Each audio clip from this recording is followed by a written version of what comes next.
Now, forecasts may tell you a great deal about the forecaster, but they tell you nothing about the future. Also, says Warren Buffett. Now, with 2021 seeing vaccines rolled out across the world, businesses and whole economies are actually moving from their immediate response to the pandemic to putting in place the levers for recovery ahead of preparing for whatever the next normal is going to be.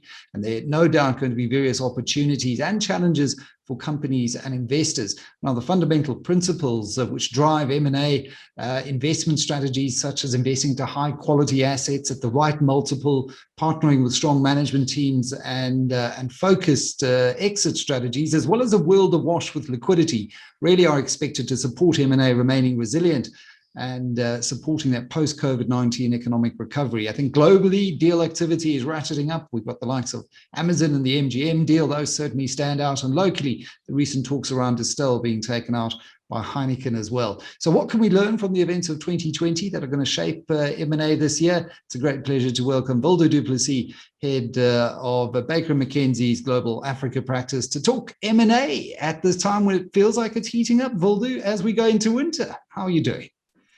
Hello, Michael. Yes.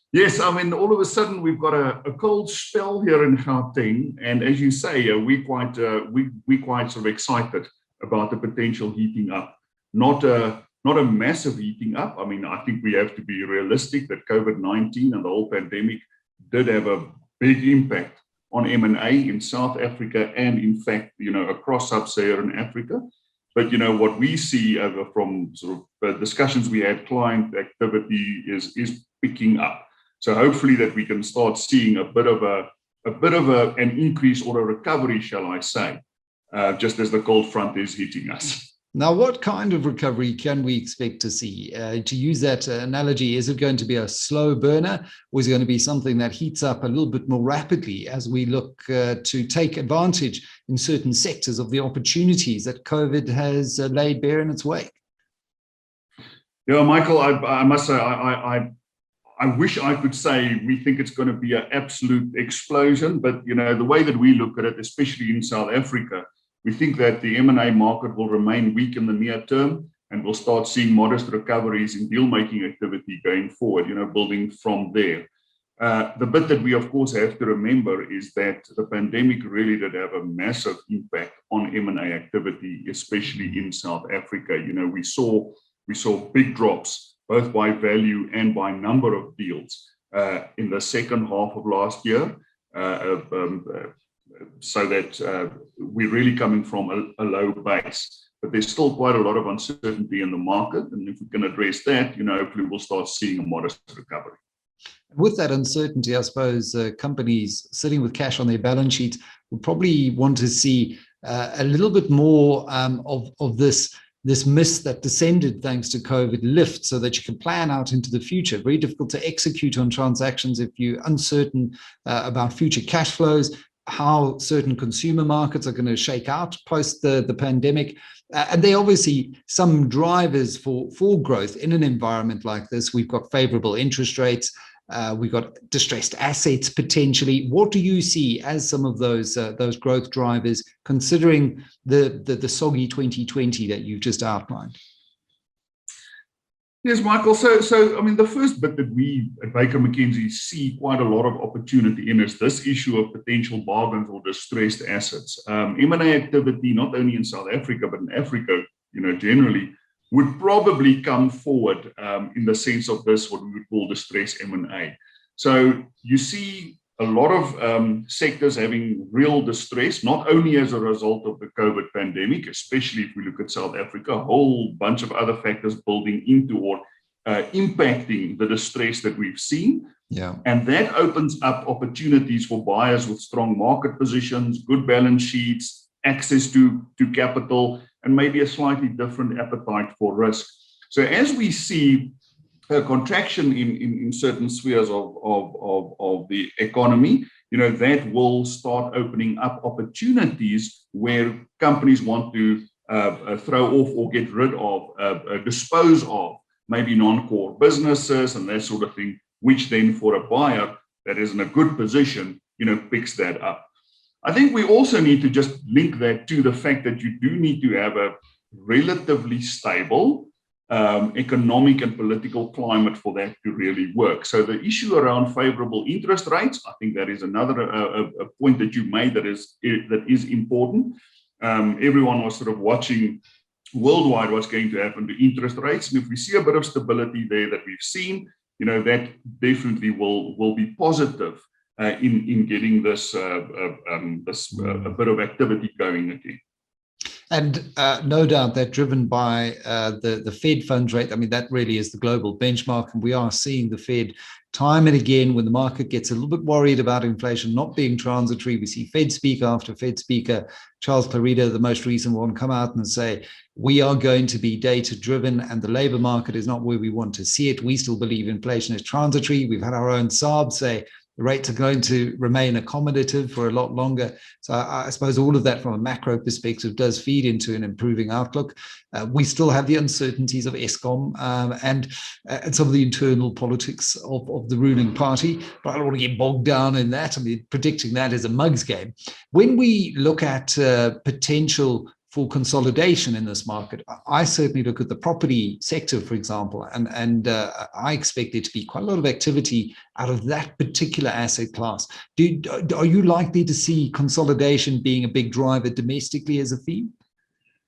Yeah, so Michael, we have seen quite a bit of consolidation happening already. The property sector, as you say, is something you can see. That consolidation is happening. The construction sector as well. Lots of distress in both of these sectors.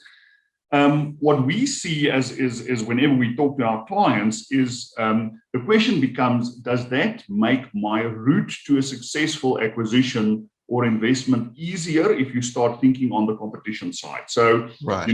There's been lots of talk and probably hope sort of saying, well, competition regulatory positions worldwide talks about and recognize failing firm arguments. So question, is that something that our competition authorities are going to start thinking about? I think it's fair to say that the South African competition authorities have already increased their scrutiny of M&A transactions. They're very clearly of the view that the benefits of investment can't come at the expense of the economy and protecting jobs and all of that.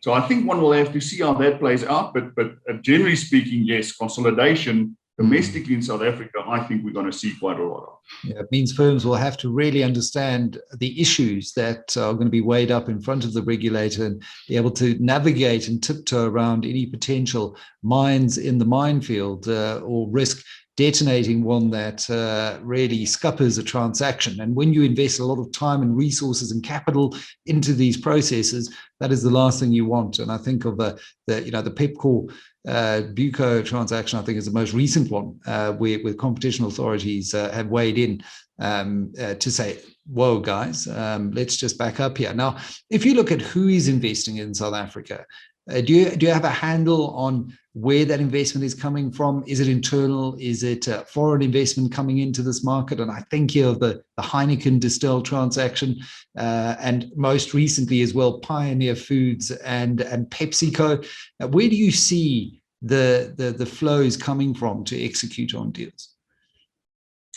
Yeah, so I think just to start at the beginning there, yes, we have seen quite a bit of positive foreign investment coming into South Africa. I think if we just look at the actual numbers, our FDI inflows was about approximately 16 billion rand and outflows of 12.2 billion. So you can see that there is a net inflow at the moment.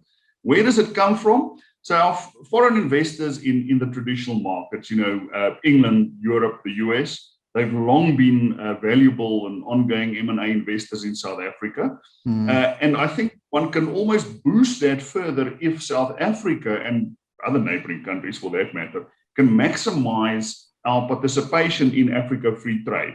That becomes a very important bit for any investor looking at this, to say, if I invest in a particular jurisdiction, South Africa, can I then use this as a base for trade with the rest of Africa? But yes, mainly UK, Europe, US, when it comes to foreign direct investment, when it comes to financing of your more infrastructure-related projects, that's something completely different. I'm sure we can talk a bit about that. But this idea of building almost a pan-African platform or a bridgehead for trade into Africa. That's something that, we haven't heard for a while, and all of a sudden clients are talking to us about it again. That is interesting. And once again, potentially speaks to a valuation issue. As we see long-term historical trends, see the JSE, especially in the listed space, is still a very significantly undervalued market where there's a significant margin of safety, to use what Benjamin Graham, the father of value investing, used to say. Have there been any interesting trends that have been created by the pandemic specifically? I think the interesting bit for me there is to say, if you look at the sectors that we see activity in. So for South Africa, very much our industrial sector is still the primary target, and our healthcare sector. So depending on how you cut the data, is it looking at the number of deals, which would seem to be your industrial sector, value of deals seems to be healthcare. South Africa, of course, will always be moved one way or the other by one or two large transactions, especially on the value side. And that might have been what happened with the Aspen Pharmacare transaction. Yeah. But if you look at the sectors, that for me is quite interesting, that all of a sudden there's sectors that we thought were not that active that is picking up. Industrial, TMT, technology, media, and telecoms, quite a lot of activity there. Healthcare, for obvious reasons, one would think, the pandemic related to it, but I think healthcare, you can also really neatly link that to your technology and all of that. So that for me is the interesting bit. On the other side of that, are there sectors potentially that have lost their appeal through this part of the cycle? Michael, we see that there has been a lot of distress, for instance, in the construction industry, construction property. That could just have been there's been historical reasons why that's the case, but I think the pandemic has actually just really sort of exacerbated that issue.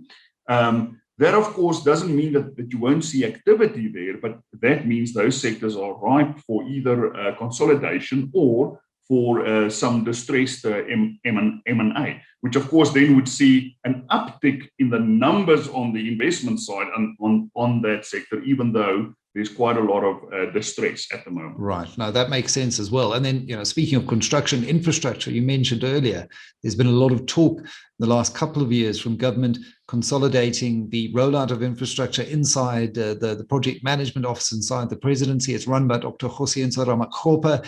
They've unveiled their strategic infrastructure projects of government.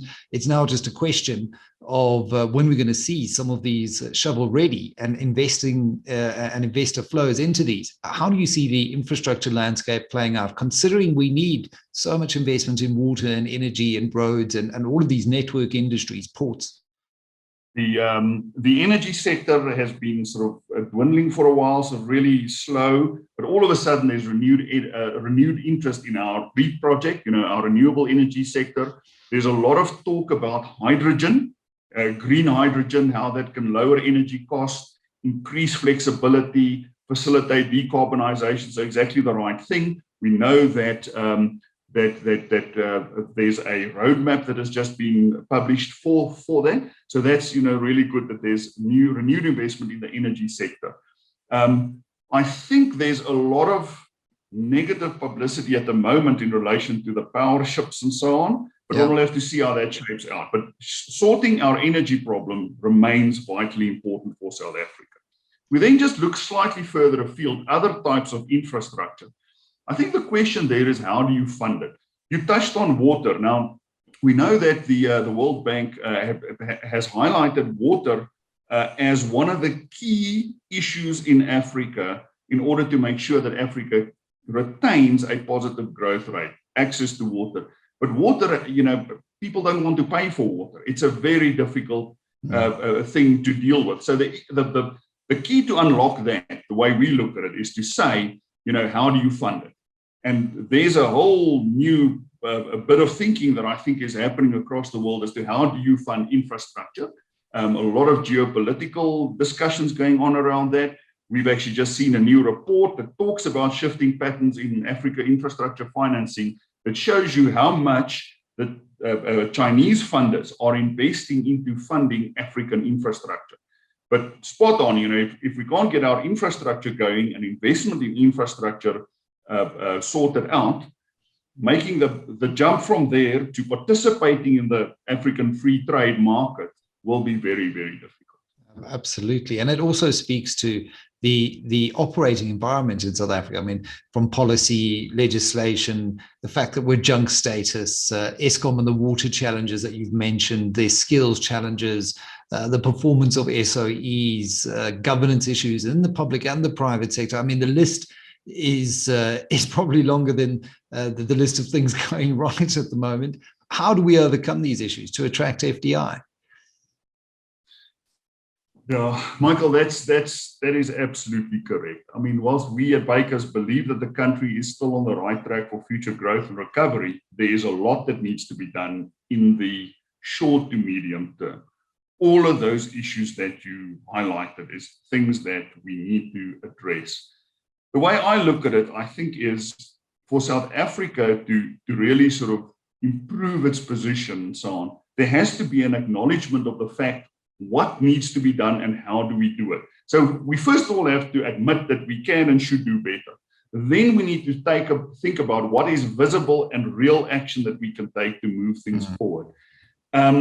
We've always had a very highly regulated business environment. Now that is good unless your regulation starts strangling entrepreneurship and so on. So it is a very, very sort of important thing for South Africa to get the balance right. The balance between freeing up your capital deployment and making sure that that is then done and invested in a manner that will put South Africa on track for participation in a more African trade. I think that's what everyone wants to happen. And that should then deliver the benefits for the South African economy as a whole. But it's got to be done in a manner that's responsible, that is predictable, and that you can literally, to use a phrase, bank on. You need to take all of these things to the bank in order to get funding for it. Yeah, and I always think of that board conversation. If you want to invest 5 billion rand in a new mine, and you're the head of the board, you're the CEO, and you've got various board members around the table say, but can you tell me what the BE environment is going to be like in 5 years' time in terms of once empowered, always empowered? Can you tell me what the price path of Eskom electricity is going to be for this project out to 2029? All of these things remain uncertain. Tax, BE are hurdles that we need to overcome. What do you see as the biggest hurdle to overcome to increase M&A activity? So, Michael, I think you've touched on a very important point. Whenever we talk to clients, the biggest bit that they ask us about is to say, how do we know that, to just use a colloquial phrase, South Africa is really open for business? You say you're open for business, but whenever I'm on the ground, I experience uncertainty. There's a real sort of delays in how you get things done and so on. So I think the issue is about this idea of saying, we have to get to a position where we can deliver regulatory certainty to an investor and stability. Now, the stability, I realize, do come with investment, but deal makers continue to comment about the uncertainty that's created by, and you could pick any topic there, BE legislation, or the ugly C word, the corruption and all of that.